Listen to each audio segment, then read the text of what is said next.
Welcome to the Deep Dive. We're here to cut through the noise and really get to the heart of major issues. Today, we're tackling something huge. It's about America's national security. And honestly, the picture painted by experts. It's described as the most challenging, most dangerous international environment the U.S. has faced since World War II. Just think about that for a second. Imagine getting these urgent warnings, not really from outside, but from your own strategic thinkers. Way back in 2014, you had this panel for the Quadrennial Defense Review. They put out this really stark caution. They said deep cuts to the defense budget. That would lead to what they called a high-risk force. And it wouldn't just jeopardize security, but our prosperity too. Now, fast forward to today, and all those warnings, it really feels like they're hitting home. Yeah, and what's really striking is just the sheer speed and scale of the threats that have popped up since then. Take China. It's now clearly called the pacing challenge. I mean, this is a nation just rapidly expanding its military power, its economic reach. Defense spending estimates go as high as, $711 billion a year.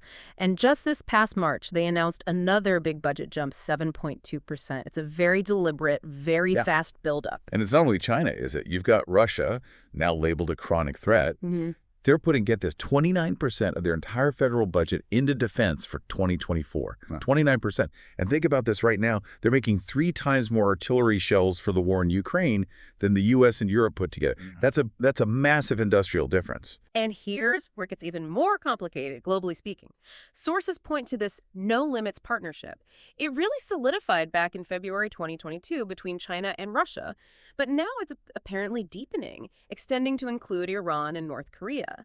This alignment creates a very tangible risk of conflict breaking out in multiple places at once. We're already seeing spillover, right? That the Houthi attacks hit shipping in the Red Sea. And there's this constant threat, sources say, of cyberattacks on our critical infrastructure here at home from actors linked to the PRC government, looking for ways to get in and stay in. It's not just theory anymore. What's really unsettling, though, reading these reports, is that the problems aren't just out there. A recent commission on the National Defense Strategy. Their report points to some really critical internal issues holding back U.S. defense. We're talking about the military maybe not being fully prepared for a major war, the defense industrial base struggling to produce what's needed, and a serious recruitment crisis. Get this statistic. A Pentagon study from 2020 found only 23% of young Americans even meet the minimum requirements to enlist. Just 23%. Yeah. That's a huge challenge right there, a shrinking pool. Exactly. So when you put it all together, these big external threats and then these internal weaknesses, it forces you to ask, what does this actually mean? What does it mean for America's security? And really, what does it mean for your daily life? The ripple effects could be enormous. So the big question we're wrestling with today is this. Are we prepared to defend America in a world where major powers seem to be lining up against us? That's what this deep dive is all about. We're pulling directly from some key sources at a recent commission on the National Defense Strategy Report, various news analyses, official statements. Our goal here is to really understand the current state of U.S. national defense, identify where the weaknesses are according to these sources, and talk about this all-of-nation approach that experts say we absolutely need. We'll dig into the facts, the stats, and some insights from these materials that honestly might surprise you. Okay, so let's really get into it. The sources are incredibly clear, the strategic environment we're in. Most dangerous since World War II. It signals this return of major power competition, something they haven't really faced head-on since the Cold War ended. And the primary adversaries are clearly defined. China is consistently called out as the pacing challenge, the most formidable military competitor we have. They're boosting their military, their economy, their diplomatic influence all at once. And they've apparently set a goal for their military, the PLA, to be ready to invade Taiwan by 2027. The potential cost of that kind of conflict. Experts estimate maybe $10 trillion. And here's a really stark point from the sources. Chinese shipyards might actually be able to replace wartime losses faster than U.S. shipyards. That completely flips the script on the U.S. advantage we had back in World War II. Wow, that industrial capacity point is huge. And then, as you said, there's Russia, the chronic threat. Even with staggering reported casualties in Ukraine, some estimates were 450,000 to 500,000 by April 2024. Russia is actively rebuilding its military and its economy. They've shown this disturbing ability to regenerate significant conventional military power. And they're still active globally, using things like cyber warfare and space capabilities pretty effectively in the Ukraine conflict. And zooming out again, that no-limits partnership between China and Russia, announced back in February 2022. It's reportedly gotten stronger and now includes Iran and North Korea. This bloc of authoritarian states working together, It seriously raises the odds of conflicts spilling across regions, multiple theaters at once, where they can support each other economically and militarily. It's a kind of united front we haven't really seen before. And beyond that big alignment, there are other serious threats bubbling up too, right? Iran is called out as the leading state sponsor of terrorism. They're backing the Houthi attacks that are messing with global shipping, which affects everything from gas prices to the cost of goods you buy.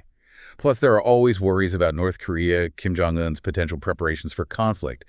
And sources also mention this potential generational impact on terrorism coming out of the Gaza war, which could have global consequences. Which brings it right back home. The sources really emphasize the direct threats to the U.S. homeland, particularly cyberattacks, targeting critical infrastructure, PRC state-sponsored groups, actively trying to get persistent access. We're talking power grids, financial systems, water supplies.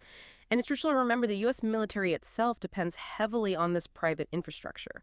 So it's not just a military vulnerability, it's a societal one. It affects everyone. So faced with all that, this really challenging global picture, the sources are pretty blunt about where America stands in terms of defense capability. They basically describe the U.S. military's current state as one of, well, unpreparedness for a potential major conflict.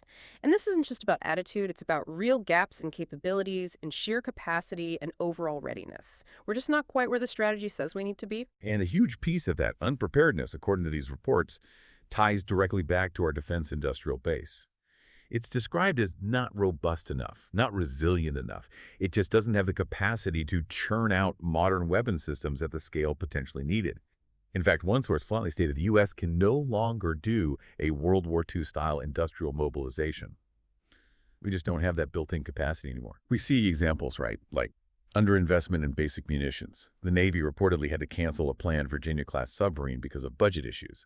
Meanwhile, like we said, Russia's churning out 3 times the artillery shells.